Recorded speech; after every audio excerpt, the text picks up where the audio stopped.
General Audience number 123 of August 22nd, 1984. What is the essence of the teaching of the Church about the transmission of life in the conjugal community? The essence of the teaching recalled for us by the Council's Pastoral Constitution, Gaudium et Spes, and the encyclical Humanae Vitae by Pope Paul VI. The problem lies in maintaining the adequate relationship between that which is defined as domination of the forces of nature from Humanae Vitae, paragraph 2, and self-mastery from paragraph 21, which is indispensable for the human person. Contemporary man shows the tendency of transferring the methods proper to the first sphere to those of the second.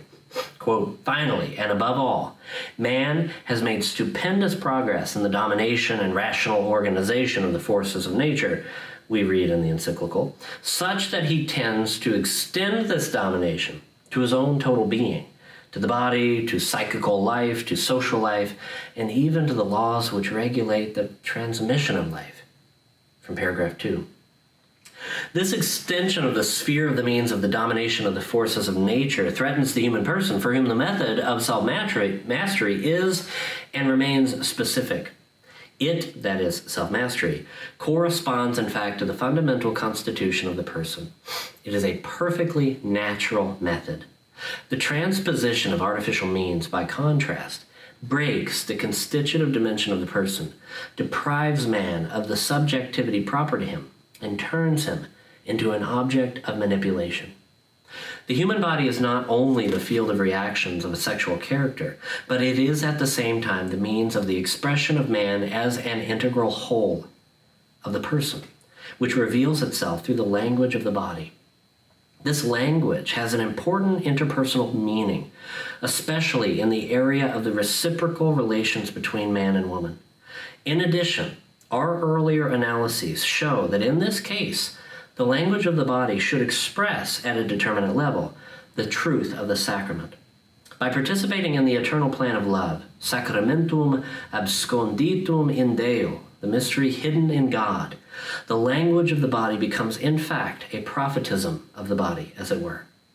One can say that Humanae Vitae carries this truth about the human body in its masculinity and femininity to its final consequences, not only its logical and moral, but also its practical and pastoral consequences. The unity of the two aspects of the problem, of the sacramental or theological and personalistic dimension, corresponds to the overall revelation of the body. From this derives also the connection of the strictly theological vision with the ethical vision, which appeals to the natural law. In fact, the subject of the natural law is man, not only in the natural aspect of his existence, but also in the integral truth of his personal subjectivity. He is shown to us in Revelation as male and female in his full temporal and eschatological vocation. He is called by God to be a witness and interpreter of the eternal plan of love by becoming the minister of the sacrament, which has from the beginning been constituted in the sign of the union of the flesh. As ministers of the sacrament that is constituted through consent and perfected by conjugal union, man and woman are called to express the mysterious language of their bodies in all the truth that properly belongs to it, through gestures and reactions, through the whole reciprocally conditioned dynamism of tension and enjoyment, whose direct source is the body in its masculinity and femininity, the body in its action and interaction. Through all this, man, the person, speaks. In the language of the body, man and woman carry on the dialogue that, according to Genesis chapter 2, verses 24 to 25, began on the day of creation.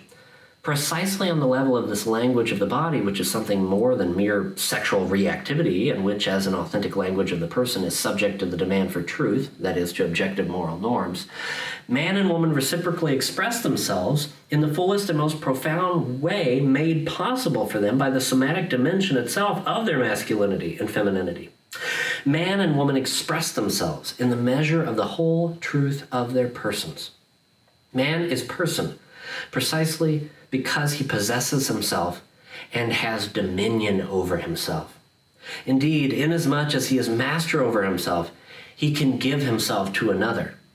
And it is this dimension, the dimension of the freedom of the gift, that becomes essential and decisive for the language of the body, in which man and woman express themselves reciprocally in conjugal union. Given that this union is a communion of persons, the language of the body must be judged according to the criterion of truth. This is exactly the criterion Humanae Vitae recalls, as the passages quoted before confirm. According to the criterion of this truth, which must be expressed in the language of the body, the conjugal act means not only love, but also potential fruitfulness, and thus it cannot be deprived of its full and adequate meaning by means of artificial interventions. In the conjugal act, it is not licit to separate artificially the unit of meaning from the procreative meaning, because the one as well as the other belong to the innermost truth of the conjugal act. The one is realized together with the other, and in a certain way, the one through the other. This is what the encyclical teaches. See Humanae Vitae, paragraph 12. Thus, in such a case, when the conjugal act is deprived of its inner truth because it is deprived artificially of its procreative capacity, it also ceases to be an act of love. One can say that in the case of an artificial separation of these two meanings in the conjugal act, a real bodily union is brought about, but it does not correspond to the inner truth and dignity of the personal communion, communio personarum. This communion demands, in fact, that the language of the body be expressed reciprocally in the integral truth of its meaning. If this truth is lacking, one can speak neither of the truth of the reciprocal gift of self nor of the reciprocal acceptance of oneself by the person. Such a violation of the inner order of conjugal communion, a communion that plunges its roots into the very order of the person, constitutes the essential evil of the contraceptive act. The interpretation just offered of the moral teachings set forth in Humanae Vitae is situated on the vast background of the reflections connected with the theology of the body. Especially important for this interpretation are the reflections about sign in connection with marriage, understood as a sacrament. And the essence of the violation that disturbs the inner order of the conjugal act cannot be understood in a theologically adequate way without the reflections on the topic of the concupiscence of the flesh.